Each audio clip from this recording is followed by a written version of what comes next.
What's up, Capcom Unity? Gregor Man here, reporting in from TGS. We are at the Lost Planet 3 booth, which is, I think, the coolest place to be in the whole show. It's actually air-conditioned. Literally the coolest. Yes, literally and figuratively. Anyway, I'm here with guest producer of Lost Planet 3, Andrew Szymанski. How are you doing? Good. Nice to see you again. Nice to see you. And we've actually gathered a few questions from the community about Lost Planet 3. So let's go ahead and get into them. Number one. So, as we know, Lost Planet 3 is a collaborative effort between Capcom and a Western team this time. Yes. And people want to know what encouraged Capcom to go that route for 3. Why are we going to the West for this one? Do we feel that these trans-Pacific collaborations are becoming more important to the games industry as a whole? Yeah, I'd say they're definitely getting more important. You know, when we're looking at starting a new installment in a franchise such as this, we look at the strengths of the franchises, and the weaknesses of the franchise, and sort of what development setup is going to give us the best sort of results. Sure. And in the case of Lost Planet, the franchise creative director Oguro-san came to me, and he knew that we wanted to go for a more narrative direction, a more cinematic direction with a strong protagonist, and that we wanted to kind of bump up the ante, if you will, on the shooter mechanics of the game.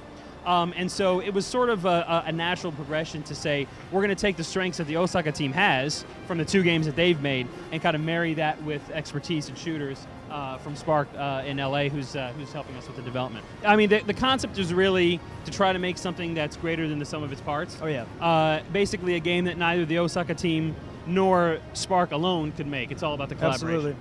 Absolutely. Number 2, we've had a few hints here and there about some customization features that will be in this game.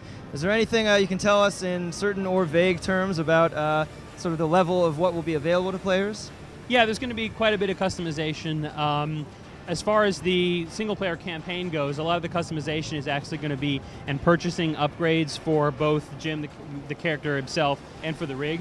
The completionists will be able to get out there and grab everything, but if you're on kind of more of a straight-line playthrough, you're really going to have to pick and choose between what upgrades you want to get, and that can kind of mesh with your play style. Yeah. A good case in point is there's an upgrade for the rig that allows you to gather thermal energy without getting out. Oh, wow. When you usually start and you defeat enemies, you have to be on foot in order to get the thermal energy. But there's an upgrade to the rig that allow you to grab it. So if you're more of a rig-oriented guy, you like crushing smaller enemies in the rig, that's a great upgrade to have because you don't have to get out every time to grab the thermal energy. Sort of lets you choose your play style a little bit. Kind of lends itself to replay value, I think. Exactly. And then we're going to have a lot of other customization features as part of the multiplayer suite, which you're going to be talking about more down the line. Okay. We saw a little bit of the dynamic weather system that's in the game, I think, at E3. Someone was asking how much will that actually affect the gameplay? It will affect it quite a bit. There's basically 2 instances in which we have the weather systems changing. One is in a scripted sense. Sure. So there are certain points of the story in which, as part of a narrative element or as part of a story thread, if you will, we'll have the weather change. A good example is you're out on a mission and you get a call from home base saying there's a huge storm coming in, we need you back, right? I see. That's an example of sort of a narrative element. So those happen at certain fixed times in the story. Then we have sort of the dynamic element of that, which is if I'm going back to sort of a hub world that I visited before because Sure. I'm searching for hidden areas or I'm heading off to a new area but I'm going through someplace I've already been, we can use that dynamic system to change the visibility, change the weather conditions, basically change both the visuals of a level, but also like what kind of acrid spawn. Like there's certain acrid that will spawn during certain weather systems and things like that. So it really helps us to sort of present the player with a new experience, even though they are traveling, through multiple. They are traveling through the same area of the world multiple times. I see. Well, I think the series has always sort of had this extreme condition theme, but it seems like it has a much more tangible effect in this game. Yeah, I mean that was something that was really important to us, is to make sure that the player constantly feels like every time they exit the base, they're not sure what they're going to run into. Okay. One last question. So a couple weeks ago, we released an image on Capcom Unity that came from Famitsu, and it seemed to hint quite strongly about a multiplayer component of this game.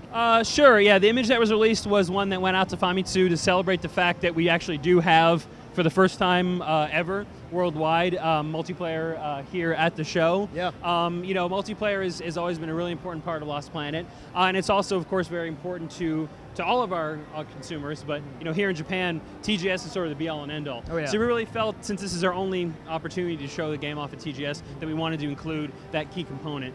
So we've got a single map that we're showing, and it's 5-on-5 team-based gameplay. And it's an objective-based map where basically one of the teams is trying to obtain a sample of thermal energy and then escape with that back to their craft. And the other team has to prevent that. Very cool. Here at the Playable in the booth, everybody gets a chance to play both sides of that. So for this particular map, it's really about showing the objective-based gameplay. Yeah. And one of the unique twists is the fact that as the team is trying to accomplish their objectives, they actually get attacked by the ice grab acrid that people may remember from the trailers. So one of the things that's really cool about Lost Planet 3 multiplayer is the idea that even though you're in a PvP team-based game, the acrid will actually jump in there, and they don't care what team you're on; they'll just attack you, right? Yeah. So bringing sort of AI-controlled enemies into PvP, gameplay is something that is really unique.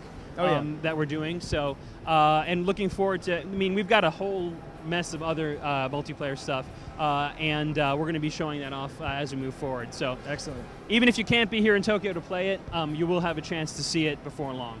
Excellent. Well, thank you very much for being here. Any last comments for the fans that are watching? Certainly. Appreciate all the support we've gotten on LP3. We realize that it is sort of a shift for the franchise, but I just want to reiterate to everybody out there that, this is not just sort of a throwing out the franchise out to, an outsourced developer to get it done. This is an effort that has been spearheaded by the team who made the first two games. They really wanted to, explore new areas, go back in the past, to tell a narrative about the pioneers and the struggles to survive, and sort of the loneliness and desolation and all those kind of things. And I think it's really coming through in the game. So I hope that fans of the franchise, even though we are changing up a lot of things, and I know that sometimes that can be scary, I hope that people will realize what we're doing here and join us for the ride. And of course, if you've never played Lost Planet before, because this is the first one chronologically in the series, it's a great time to jump in. Great starting point. Yeah, so stay tuned for more info, and we hope you like the game. More on the way. Thanks for being here. Certainly. Thank you.